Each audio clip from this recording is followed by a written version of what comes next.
So welcome, bienvenidos a mi casa. You're at my house today. Let's talk about self-care, why don't we? The chat box is open for this session today. So if you would like to pop on and just say hi, maybe say where you're coming from. It just gives me a little bit of meet Gus. Meet Gus the doorbell.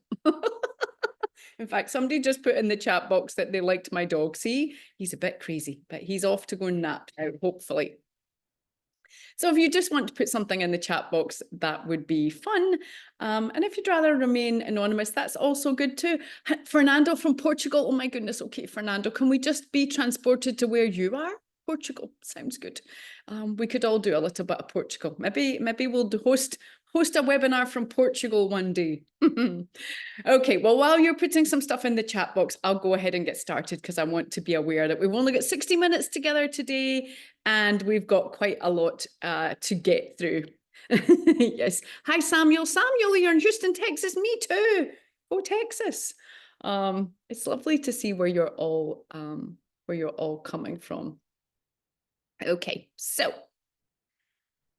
see if I can get my clicker to work. For those of you who are joining Pure Edge for the first time, we are a private operating foundation, and really the team at Pure Edge, we just want to give back. We want to give back to educators and to like-minded organizations. We want to have an impact on adults and kids in a really positive and healthy way. For those of you who don't, hello from Guatemala, Magda, woohoo! Nice to see you from Guatemala. I'm Gill, and I've been in this role for 13 years, long time. And I'm just super excited to be hosting this webinar for you today. I hope you take away something for you. That's the plan, that there's something that resonates with you today. So let us get going. So we're going to start off with a little welcoming session. So what I'd like you to do, and as I say, the chat box is open. You can use it or not use it. When you see the next slide, I want you to pick which one of the following little emojis resonates with how you're feeling right now. So let's give this a go. Where are you on my little emoji chart? This makes me chuckle every time I see it. So I'll give you a minute, because sometimes it takes you a minute to think about where you're at. So Samuel, who's from Houston, he's a number 2, yay. And Jennifer is 6. She's our cool kid. We've got Magda, who's feeling a 4. That's okay. Fernando's feeling a 4. What have we got? We've got a 3. It's okay. And there's no right or wrong answer. Let's just remember that. It's just how you're feeling in this moment. And sometimes it's really interesting to notice it, right? Oh, I love that. Keisha is number 1. There's always a cheeky chappy in the room. It doesn't matter how I present or where I present. There's always a cheeky chappy. So the reason I put this slide up is, one, just to make you think for a moment. So strong is the power of human emotion, right? I mean, as humans and adult humans and we're supposed to be able to manage our emotions, to self-regulate, right? And be self-aware. We can experience all of these emotions in one day. In fact, we can experience all of these emotions in 10 minutes. And that's challenging for us. So just something to think about for the future. If it's tough for us to manage all these emotions and our brain is supposed to be able to self-regulate, imagine how challenging it is for a developing brain, right? So anything from, sort of pre-K onwards up until mid-20s, imagine how hard it is to do everything that's expected to do in a day and understand and manage all of these emotions. It's a lot. It's a big deal. So today I want you to take away the importance of how you treat you, how that impacts others. And we're going to have a little talk about stress and emotional regulation. Now, as always, this is going to be a very interactive session. And the first strategy that we're going to do today is one of my favorites, simple yet effective. It's our mindful minute. So what I want you to do is just sit comfortably in your chair. Maybe I scoot back a little bit further. So what's nice to do as we do these strategies, certainly anything seated, is to sit upright in your chair. I know you can't see my feet. My feet are firmly planted on the floor. And that just makes me feel settled and connected. I'm sitting up nice and tall. If you have a back to your chair, make sure you're not leaning against the back of the chair. You sit nice and upright, and you can rest your hands wherever it feels comfortable for you. If you'd like to close your eyes, that's fine. If you prefer not to close your eyes, that's okay too, but perhaps drop your gaze down from the screen. And let's just start with a simple, mindful minute. So what I'd like you to do is notice your heartbeat. What's your heart doing right now?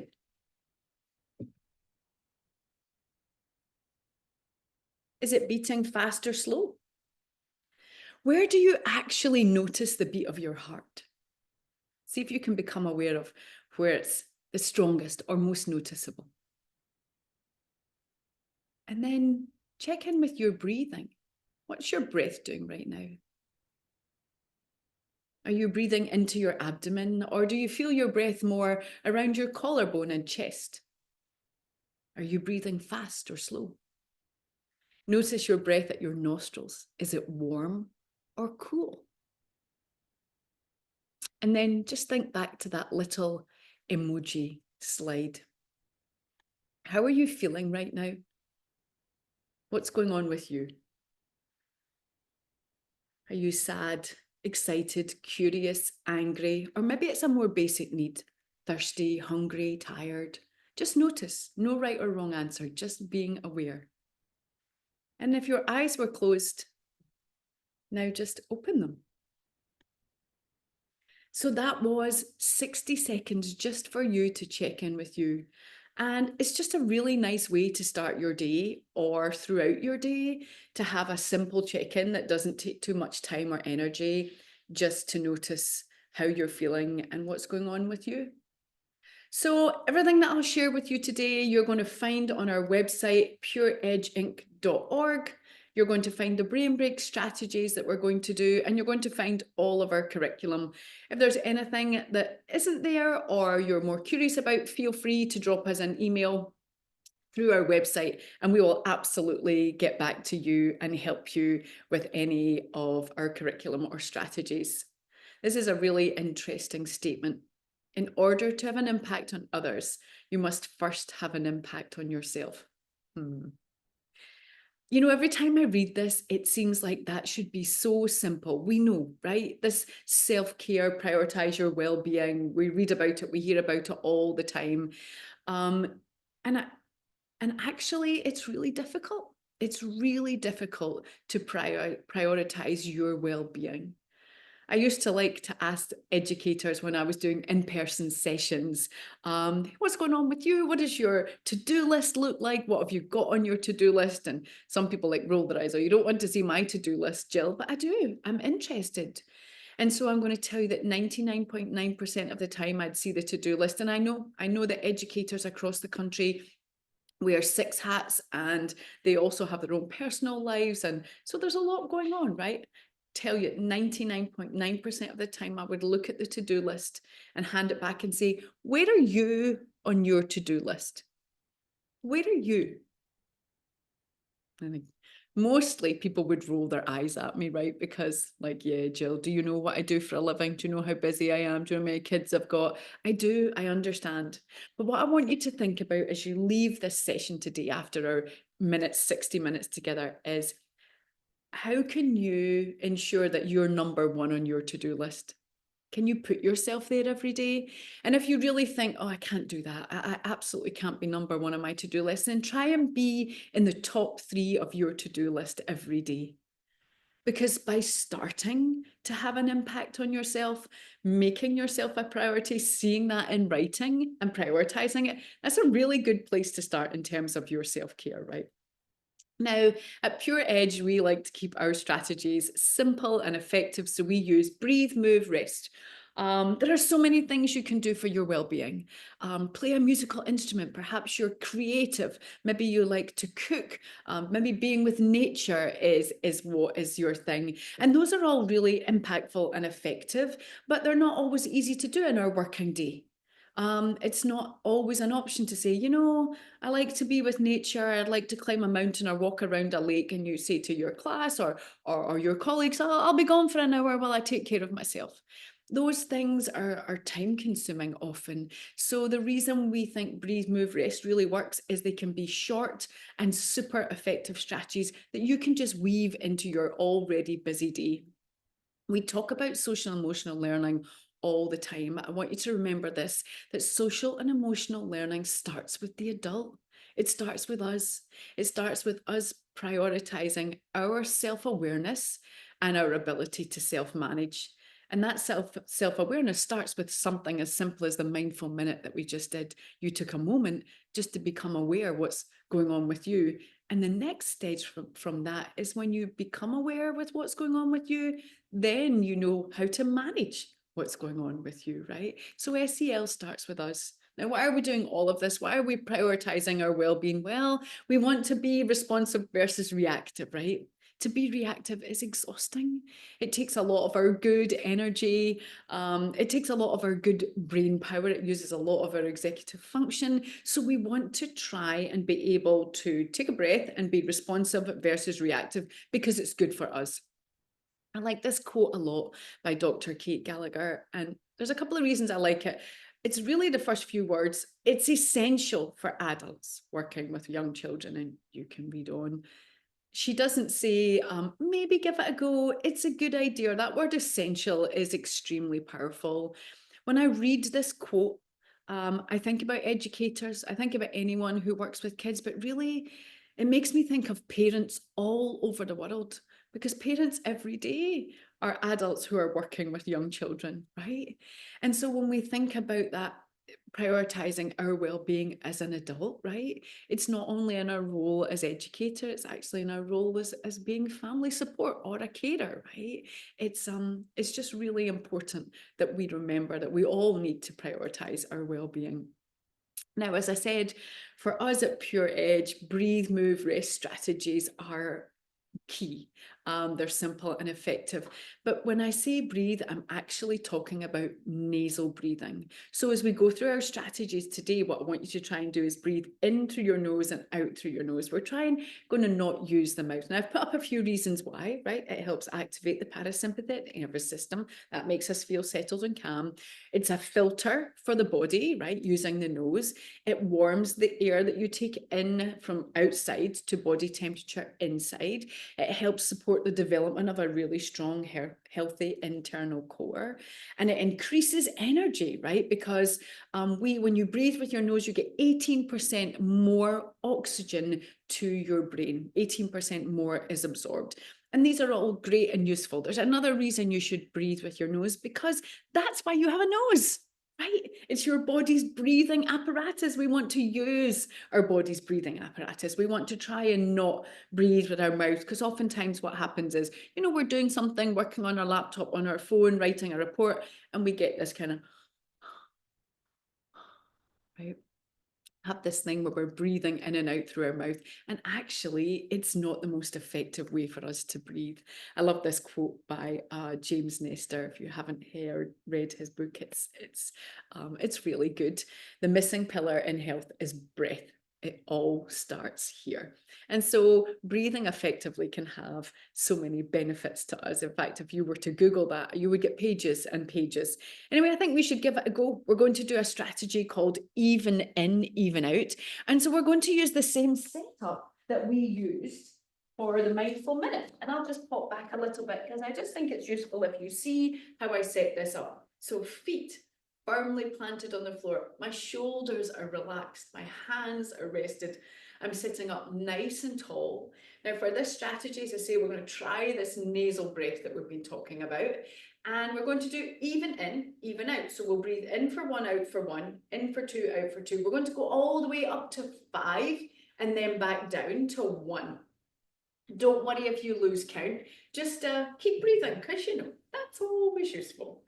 So eyes are open or closed, you choose, but if they're open again, I suggest that you drop your gaze away from the screen, just slightly down towards the floor.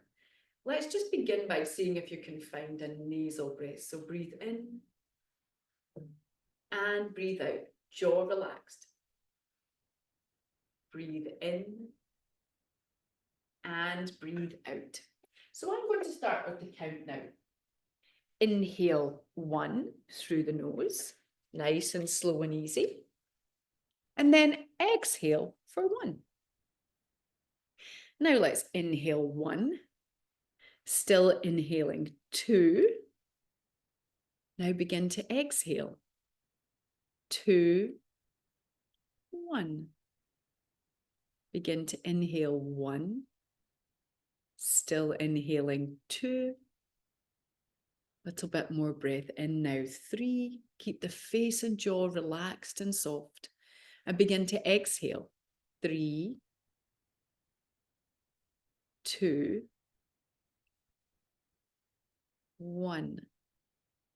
Let's inhale 1, 2, 3, 4. And slowly exhale. 4,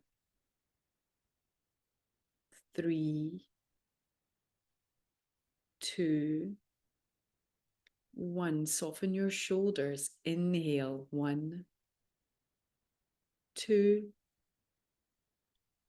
3, 4, 5. Exhale. 5, 4, 3, 2, 1. Inhale 1, 2, 3, 4. Exhale. 4, 3, 2, 1. Inhale 1, relax the jaw. 2, 3. Exhale. 3, 2, 1. Inhale 1, 2. Exhale. 2, 1. Inhale 1. Exhale 1. Now for a moment, just before you do anything, I want you to notice how you feel. So we're building on this capacity for self-awareness. Notice what's going on with you, and then just open your eyes. And so, just to make you think, if anybody wants to put into the chat box, how do you feel? How do you feel after taking some time to take a few breaths? Does anybody want to share? Magda says she's feeling relaxed, and so does Kasharon. It's a nice feeling, right? That feeling, and calm. Fernando feels calm. It's a nice feeling.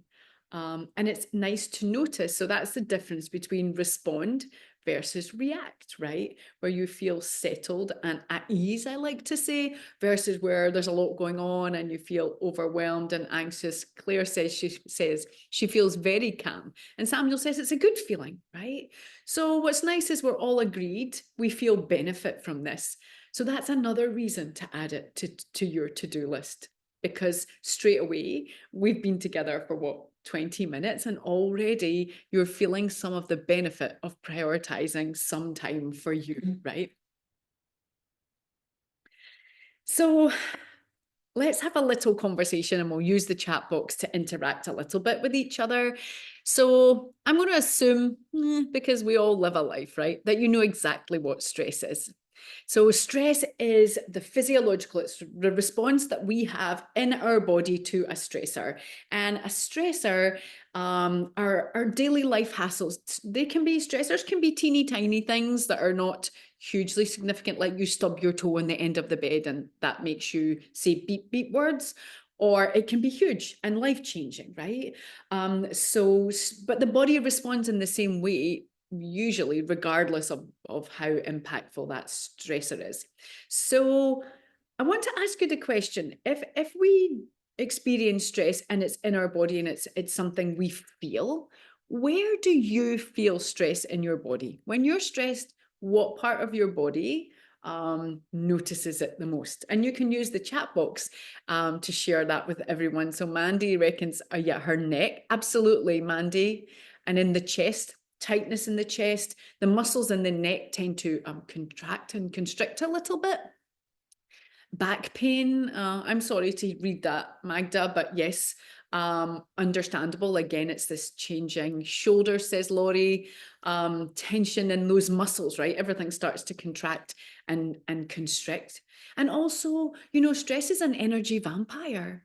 It can use up all your good energy and make you feel quite fatigued. So Claire says she feels it in her back. Kenneth definitely feels it in his whole upper body, his shoulders, his neck, his head, his chest. Absolutely right. These are all right answers. And what you're feeling is very real. You know, it's something and it's uncomfortable. But I want you to think about this. It's also your body sending you a signal, right? It's a little bit of information that you're being given about what's going on with you. It's telling you, your body's telling you, hey, just in case you didn't know, we're going into stress response right now. So just giving you a heads up. And that's the body's way of saying, actually, we could do something about it. So if you feel stress in your body, and you absolutely do, right? It's a real sensation. Here's another question, same question, just slightly different. Where do you feel joy in your body? And again, you can use the chat box. Where do you feel joy in your body?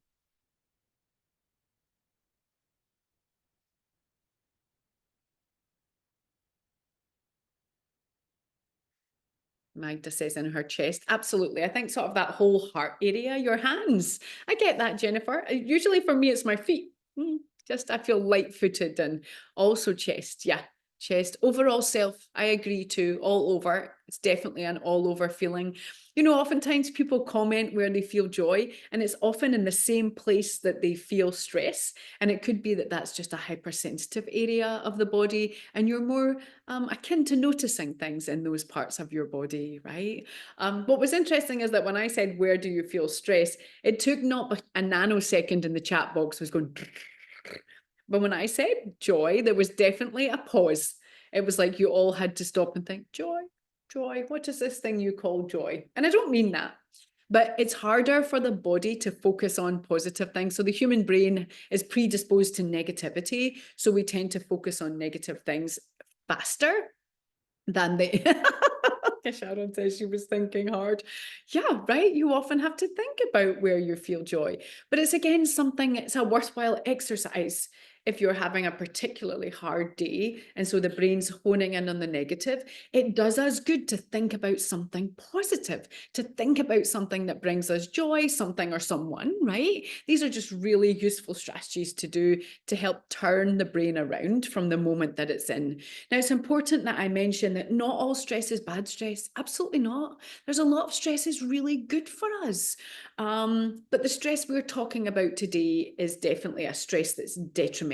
It's impacting us. It weakens our performance. It's not good for us. You know, athletes use stress all the time to be the best that they can be, to win gold medals. Just look at the Olympics that we had, right?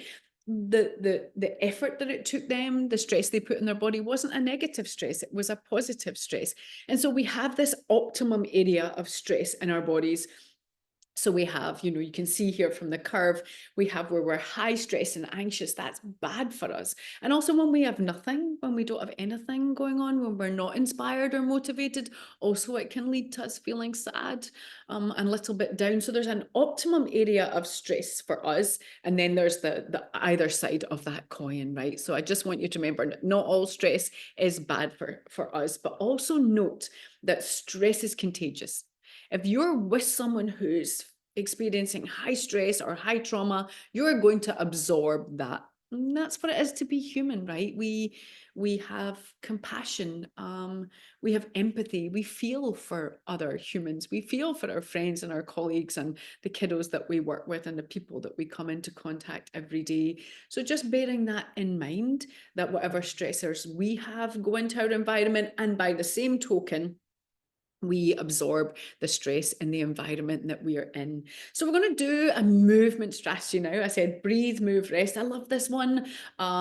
Just thinking about today, it was a beautiful morning. It's cool here in Houston. We had the giant moon in the sky first thing this morning. So I wanted to do something to energize us a little bit, sunrise, sunset. So you're going to go on your feet for this. And as you see from the diagram, oh, I better not fold this too far down. You won't see me.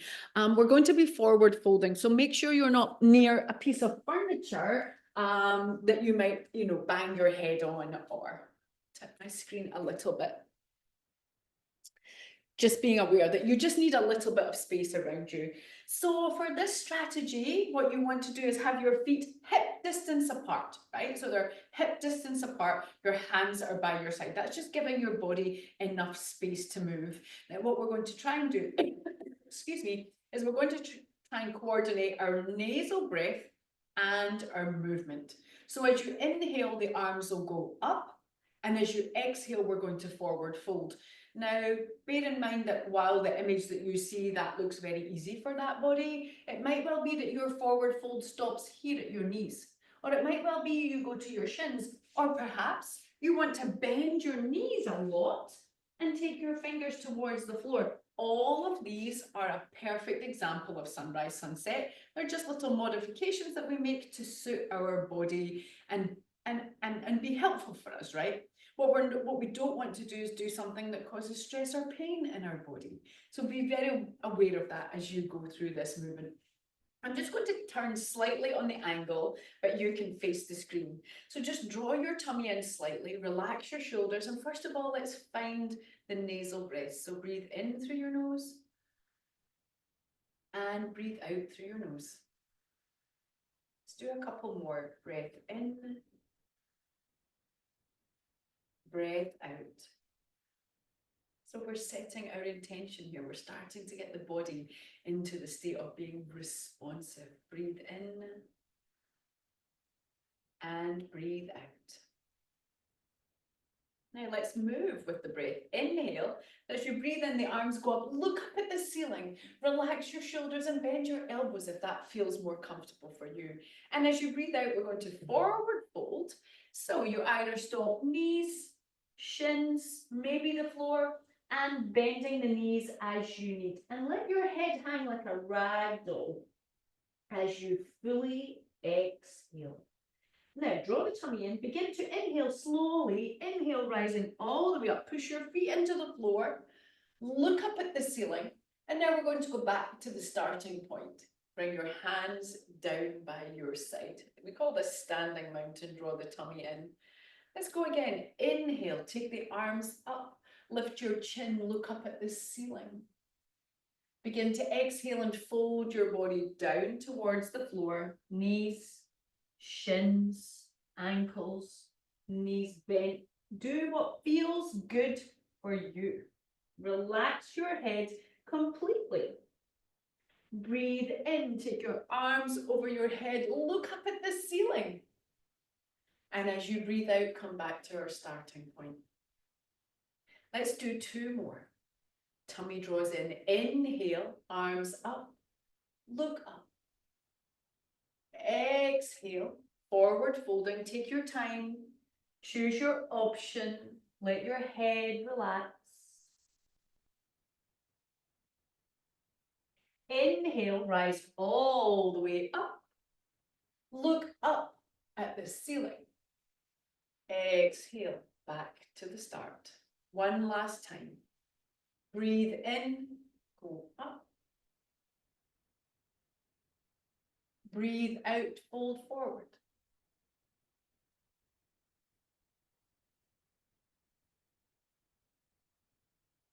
Breathe in, rise up. Breathe out. Bring your hands down by your side. And for a moment, before you do anything, I want you just to notice how you feel. And then come back to a sitting position. I don't know about you. That felt really good. Just really good. So, when we talk about stress, the stress that we're talking about is very specific and it's called allostatic load. You may or may not have heard of allostatic load, but basically, it's a stress that we absorb into our bodies. And this image here, this chap with his backpack on, his backpack back is bursting. And not only as if that wasn't heavy enough, he chose to fill his arms as well. And as humans, we have this odd habit of overfilling our backpack.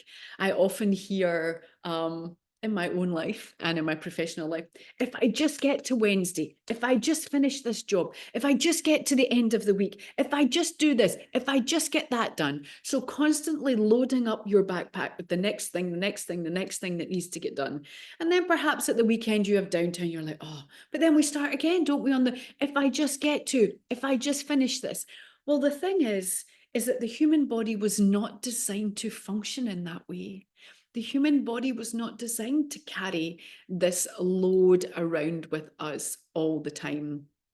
And so, if you think about allostatic load in this way, if you were to have an empty backpack on your back and do your job, just carry it around all day, it would have probably no impact on you whatsoever. You'd be able to do everything you want to do, drive to work, you'll be able to, take the stairs, you'll be able to teach, you'll be able to, whatever your role is, you'll be able to do it, you'll be fine. But let's imagine for a minute that we put 190 pounds in your backpack and I ask you to do the same thing, carry it around all day. Well, everything just gets hard. Getting in the car with a backpack, difficult. Climbing stairs with a backpack, exhausting. Staying focused with a heavy backpack on when your back starts to hurt and your shoulders hurt and you're tired and overwhelmed, it just gets difficult, right? So, by carrying around this allostatic load in our body, and also let's understand that the human stress response was designed to deal with stress. So, we're supposed to be able to have stressful episodes and the body can cope to a certain extent. But what happens is when we keep putting one more block in the backpack without taking anything out. So I want you to have to think about this. When your body sends you that signal, the tension in your neck, the knot in your stomach, the headache, the tightness in your chest, how often do you think about taking something out of your backpack? It's an interesting question to ask yourself, right? So, really, what we want to try and do in terms of prioritizing our well-being is yes, put something in your backpack. It's going to happen. You're going to deal with something difficult or challenging or heartbreaking or just exhausting or time consuming. But then also think about taking something out of your backpack. So already, since you've been with me since we started this session at 10:30 my time, we've already done 3 strategies, which means we've taken about 90 pounds out of your backpack already. Isn't that incredible? And you know what? You didn't notice, and it potentially wasn't very time consuming. So the stress that we face in our day-to-day lives is not necessarily a stress that's bad for us. It's that we keep adding more stress in and we don't take time to take something out of our backpack. And that's what all of these brain breaks, whoops, that's what all of these brain break strategies are. They're an opportunity for you to take something out of your backpack. So we're going to do one now. This is a very high energy. We're going to be standing and you're really going to feel the allostatic load leave your body, because what we know is that when you do breathing and moving strategies, right, when you add movement and breath to the human body, it helps break down the allostatic load that sits in your muscles, in your bone marrow, in your skin, in your organs. It helps break it down, and the allostatic load is just dissipated through the normal waste channels, right? So go ahead, put 60 pounds in your backpack, take 30 out. Put 10 in your backpack, take 60 out. So this is a strategy that's going to take 60 pounds out of your backpack, and you'll feel why. So everybody on your feet, make sure wherever you are in your space, you've got some room. Now, same starting, same setup. Feet are hip distance apart and your hands are by your side. And the first thing we're going to engage in is your nasal breath. And again, I'll turn slightly on an angle just so you can see my body a little bit better. So breathe in through your nose and out through your nose. Relax your shoulders, your neck, your jaw. Inhale. Exhale. One more breath. Inhale. Exhale. Let's now coordinate breath and movement. Inhale, the arms go up. Now you're going to keep your eyes on the horizon this time, so straight in front of you. And exhale, sink back. So the weight goes in your heels. You want to be able to lift your toes a tiny bit. And it's like you're sitting in an imaginary chair. As I say, keeping your eyes on the horizon. Inhale to rise up. And exhale to sink back. Let's do a couple more. Inhale, rise. Exhale, sink back. Keep the head up, jaw relaxed. Can you sink a little bit deeper this time? Okay, we're almost there. Inhale, rise up. Draw the tummy in to support the lower back. Exhale, sink back. And this time we're going to hold it for 3 breaths. Slow and steady. Breathe in through your nose and out through your nose. That's 1. Keep drawing the tummy in. Stay with me. So now you can feel the allostatic load leaving your body. Breathe in and breathe out. Woo! We're getting hot now. That's 2. Almost done. Breathe in and breathe out. That's 2.5. Oh, I know. I mean. Stay with me. You're almost done. Breathe in and breathe out. Now slowly, no hurry, take your time. Breathe in to stand tall. Breathe out to release your arms. And for a moment, I want you just to notice how you feel. Notice your heart rate. Notice the change in your breath. Notice any sensations you feel in the muscles of your body. And then just come back to sitting. You just took 90 pounds out of your backpack. And I know it's challenging, yeah. Oftentimes helping our body to release stress isn't always simple. It's not always easy. There's a little bit effort involved. And I always like to think of that along the lines then, I put a lot of effort to put stress in my body. And so why would I assume that it doesn't take a certain amount of effort on my part to take stress out of my body? So let's tie all this together in terms of the neuroscience of our brain around our stress response. Excuse me. So I'm going to talk about 2 pieces of the brain this morning. I'm going to mention the prefrontal cortex and the amygdala. And that's really because, you know, we've got a time restraint, but also those 2 parts are going to paint an interesting picture for you around the neuroscience of stress. So I'd like you to imagine this as a happy brain. This is Dr. Dan Siegel's handy model of the brain.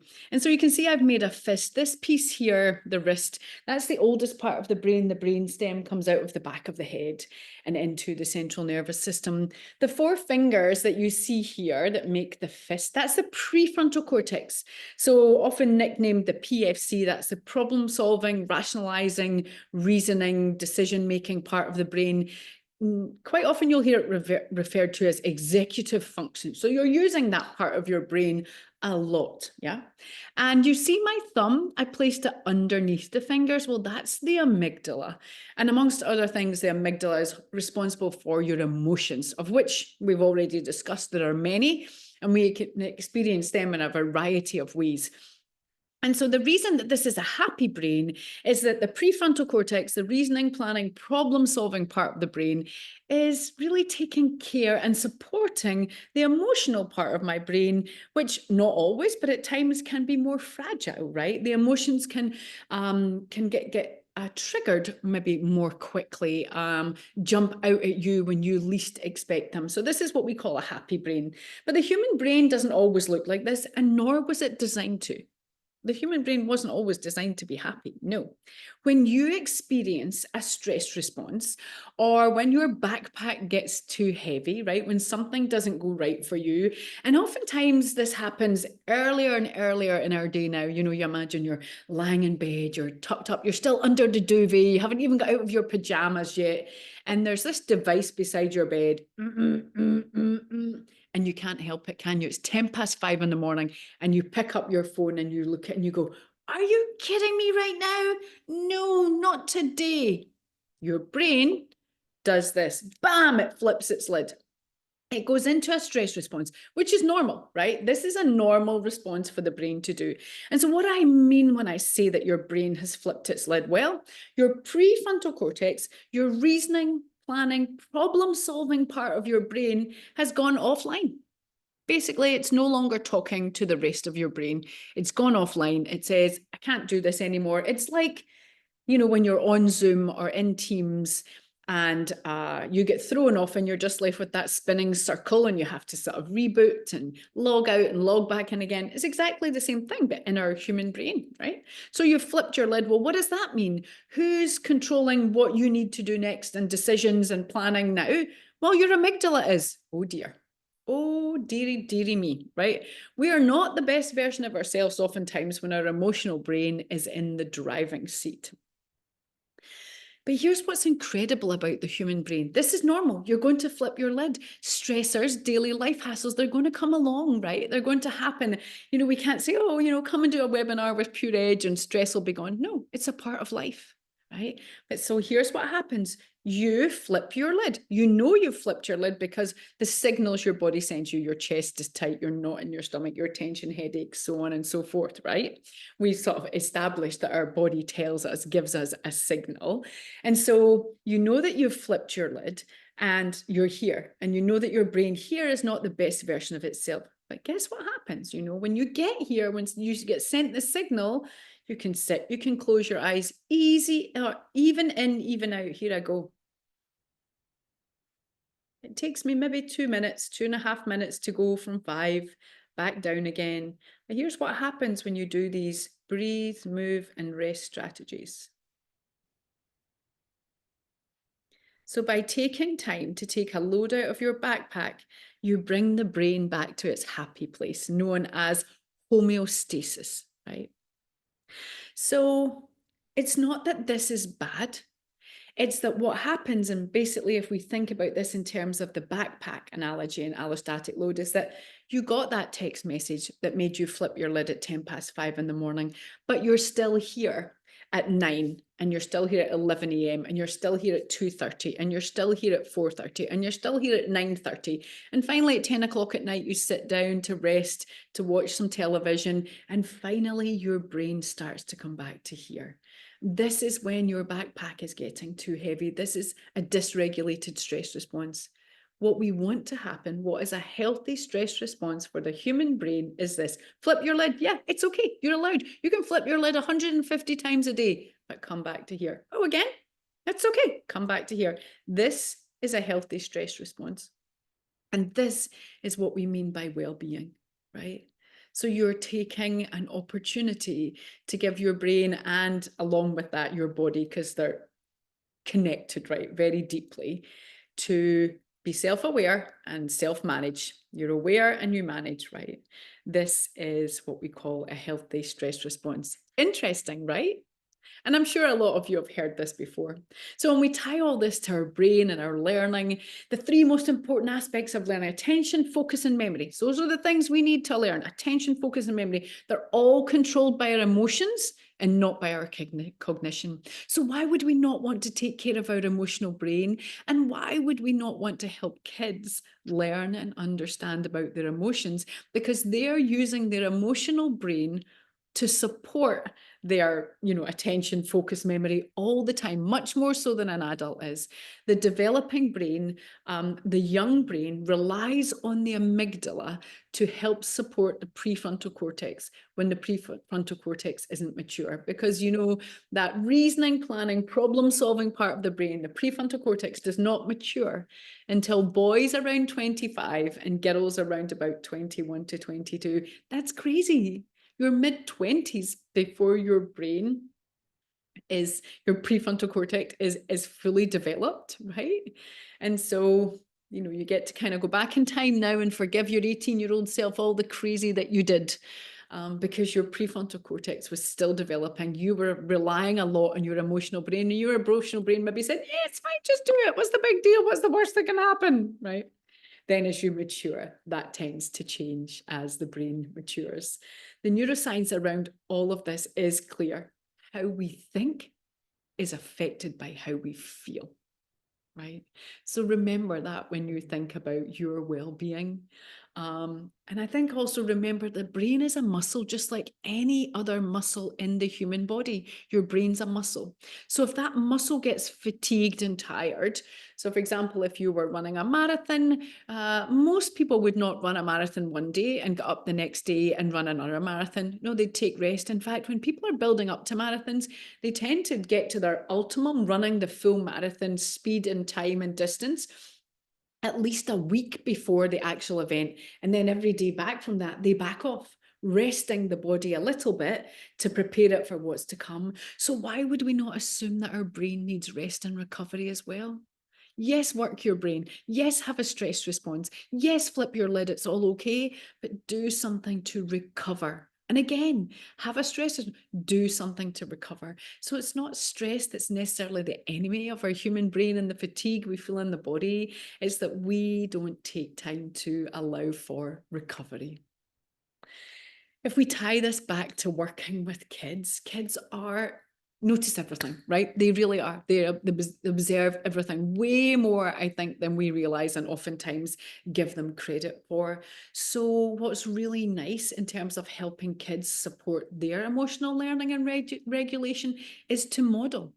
They're watching you. So model that you flip your lid, model that this is an okay behavior, but model that you do something to self-regulate. Model that you feel sad and you need to do something to think about positive things in your life. Model that you feel emotions, and model that the emotional roller coaster looks like this. Because once kids see that in you, they start to understand that all the crazy emotions that they feel as they're growing and their brains developing, it's normal. It's not, because they believe in themselves. Oh, I'm different. Nobody feels what I feel. Nobody gets what I get. Nobody is who I am, because they're feelings. They're personal, right? They're very unique to each one of us. And so if we model with our kids that we feel emotions deeply and that we need emotional regulation and we need to build self-awareness and self-management, then kids just follow suit.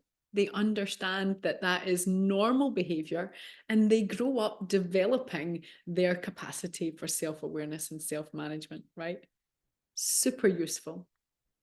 So we're going to come to the rest part of our session today. And I wanted to do a strategy, rest your eyes. Why? Well, you've just been staring at this screen for 55 minutes. And we know that the screen is hard on our bodies, physically and mentally. Quite often you feel it in your body, and we've done movement strategies to help with that. But now I thought it might be nice to take some time to rest your eyes. So what we're going to do here is we're going to take the hands and we're going to rub your palms together. So you want to, it's quite quickly, you know, we want some speed here. What you're trying to do is you're trying to get some heat into the palm of your hands. So we want to create heat in the palm of your hand. So if you don't feel your hands getting warm, speed this up a little bit. And once you feel like you've got some heat, take the palm of your hand and cup it over your eyes and close your eyes if that feels okay. You can also leave them open. It really doesn't matter. But just hold the cups of your hands over your eyes for a few seconds, and we're going to allow that heat to be absorbed and relax the eye area. Remember, as you do this, it's really nice to do your nasal breathing, just slowly breathing in through the nose and out through the nose. Release your hands and let's go again, because once is never enough. So find the heat. Oh. And usually once you've done it, it gets easier to get that heat transferred into your hands. Take the hands, cup them over your eyes, close the eyes.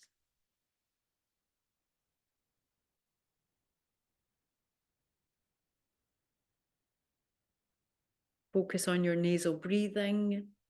Try to relax your shoulders and your face.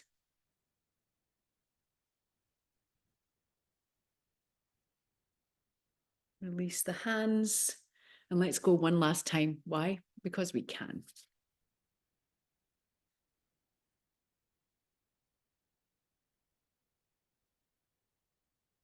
Last time. Cup the eyes. Relax the body. Focus on your breath. Notice every inhale. Notice every exhale.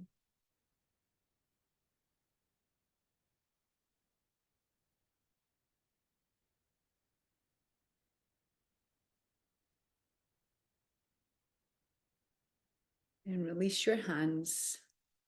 And for a moment, I want you just to notice how you feel.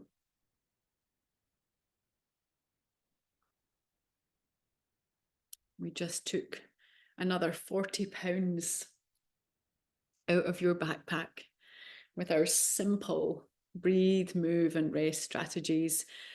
Never underestimate the power of rest. Rest is so good for the human brain. A moment to sit, you don't have to close your eyes, you don't have to be in a darkened room or a quiet room. But rest is really good for allowing the brain to recalibrate, right? It's like running a software update. It gives the brain this chance to switch off and switch back on again. And generally, if you're struggling with anything, with a tiredness throughout your day, with your thought process, with coming to a decision about something difficult or challenging, quite often taking some time to rest and let that brain, right, let your brain reset. You then find it much easier to problem solve and to activate the prefrontal cortex. So yeah, never underestimate the power of rest. So what I'd like to do now is, my clicker's gone. I want to open up the chat box because I've been talking a lot. I get that. And so I want to open up the chat box to see what you would like to ask. If there's anything I haven't covered, or if there was something maybe that you're like, oh, I'm not sure about that, Jill, and maybe could you clarify this? Or if there's some more information you would like. So go ahead and put your question into the chat box and I'll see if I can be helpful in answering it.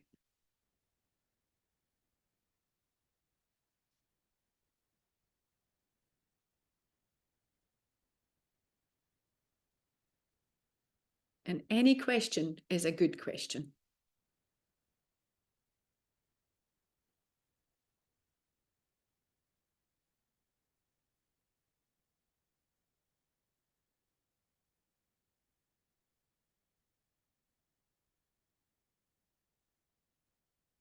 And as you think about a question that you might want to ask, and as I say, any question is a good question, you can also use the chat box for optimistic closure today, and that's share one word to describe how you feel after having taken on all this information. Perhaps it's a repeat, perhaps it's new information for you. Just one word that might describe how you feel. And I think for me today, my word would be I'm grateful. Grateful that I get to do this. Grateful that I get to meet so many of you in person and virtually. And grateful that I get to share some strategies that might help improve your ability to rest and recover your brain. Okay, let's see. Kasharon, do you have any tips to help relax tension in the head? I don't have anything specific, but I do know that breathing, so nasal breathing strategies are really going to help with that because we increase, I think I said that, or maybe I didn't, we increase the amount of oxygen going to the brain by 18%, and that's huge. So that should really help. That should really help with the brain. Kenneth asked, would you recommend using the resting of the eyes with students in the classroom setting? Yes, I would. Absolutely would. Sometimes the younger kids can struggle to get the warmth in their palms, and that's okay, right? That's absolutely okay. They'll still get a certain amount of relief from it. Just remember to say to kids that if they don't want to close their eyes when they're doing the resting eye strategy, they don't have to. The eyes can stay open behind their cupped hands, or the eyes can close, whatever makes them feel more comfortable. So we've got some great words. Gratitude. I agree, Fernando. Mandy says she's content. Whoa. Samuel's appreciative. You're welcome. I'm appreciative of you too. If you didn't show up, then I would be very lonely here on my own, talking to myself and Gus. I hope I've given you some food for thought. That's really the purpose of our webinars. Grounded. Oh, Laurie, such a good word. Because if that is everybody feeling good with the information we've delivered today, then feel free to leave the session. Keep an eye on our newsletter. That's where we're going to advertise our upcoming sessions. I know we're hoping to do something in November, so stay tuned for that. And please come and join us. It's more fun with you guys.